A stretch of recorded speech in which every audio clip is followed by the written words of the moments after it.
nama saya Sofia Tika. Saya Salman Nagila. Saya Muhammad Kasah. Saya Fakih Zaidan. Saya Gede. Saya Muhammad Selamat menyaksikan. Subbab ini menjelaskan situasi dan kondisi Hindia Belanda pada awal abad ke-20 yang berperan sebagai latar belakang berdirinya Indische-Partij. Pada masa itu, diskriminasi rasial antara kelompok-kelompok etnis sangat jelas terlihat, di mana orang-orang Eropa mendapat posisi yang lebih tinggi dan banyak fasilitas yang lebih baik dibandingkan penduduk pribumi dan golongan lain. Selain itu, ketidakadilan sosial dan ekonomi juga meluas, dengan sebagian besar kekayaan hanya dikuasai oleh minoritas Eropa. Kondisi ini menciptakan ketegangan dan keinginan untuk perubahan di kalangan masyarakat terdidik. Melihat ketidakadilan ini, muncul keinginan untuk membentuk sebuah organisasi yang dapat memperjuangkan persatuan antara orang Indo-Eropa atau orang berdarah campuran Eropa dan pribumi dengan orang Indonesia sehingga tercipta masyarakat yang lebih setara dan inklusif. Bagian ini menguraikan tentang 3 tokoh utama yang berperan dalam pendirian Indische-Partij, yaitu Ernest Doesdecker, Cipto Mangunkusumo, dan Suwardi Surjaningrat yang kemudian dikenal dengan sebagai Ki Hajar Dewantara. Ernest Doesdecker merupakan seorang keturunan Indonesia yang sangat vokal tentang persamaan hak antara golongan Indo dan pribumi. Cipto Mangunkusumo, seorang dokter Jawa yang dikenal atas pandangannya yang progresif tentang kebangsaan dan pendidikan. Sementara itu, Suwardi Surjaningrat adalah tokoh pendidikan yang sangat kritis terhadap pemerintahan kolonial, terutama dalam hal perlakuan tidak adil terhadap penduduk pribumi. Bersama-sama, ketiga tokoh ini mendirikan Indische-Partij dengan visi utama untuk memajukan persatuan antara golongan Indonesia dan pribumi serta memperjuangkan hak-hak masyarakat yang tertindas. Mereka juga ingin memajukan kesadaran kebangsaan dan menciptakan masyarakat Hindia yang bebas dari dominasi kolonial. Pada bagian ini, penjelasan berfokus pada tujuan dan program kerja yang menjadi dasar dan kegiatan Indische-Partij.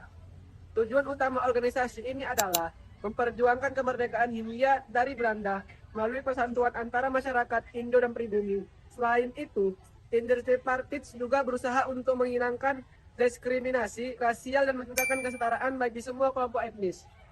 Program kerja yang dilaksanakan meliputi berbagai kegiatan yang bersifat sosial dan pendidikan untuk meningkatkan kesadaran masyarakat tentang pentingnya persatuan dan hak-hak mereka sebagai bangsa yang sama.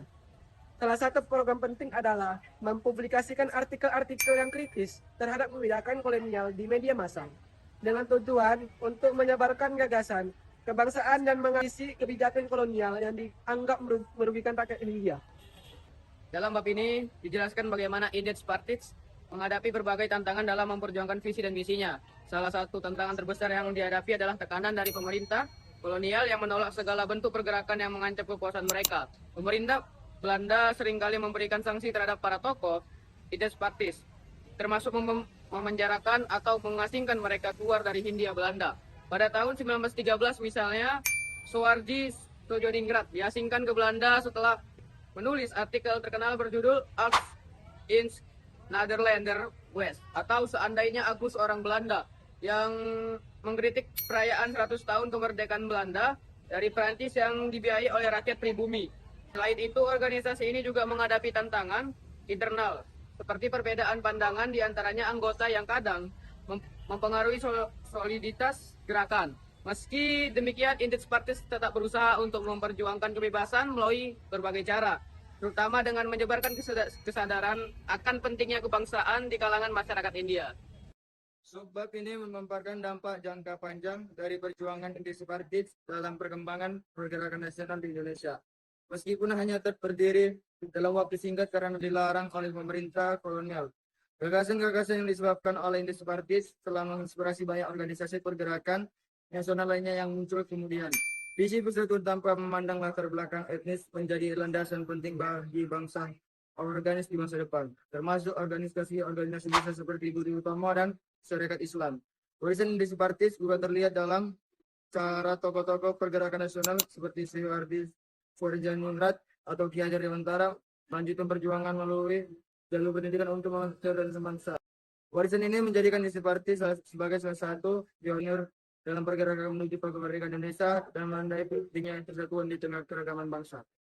Sekian dari penjelasan kami. Wassalamualaikum warahmatullahi wabarakatuh.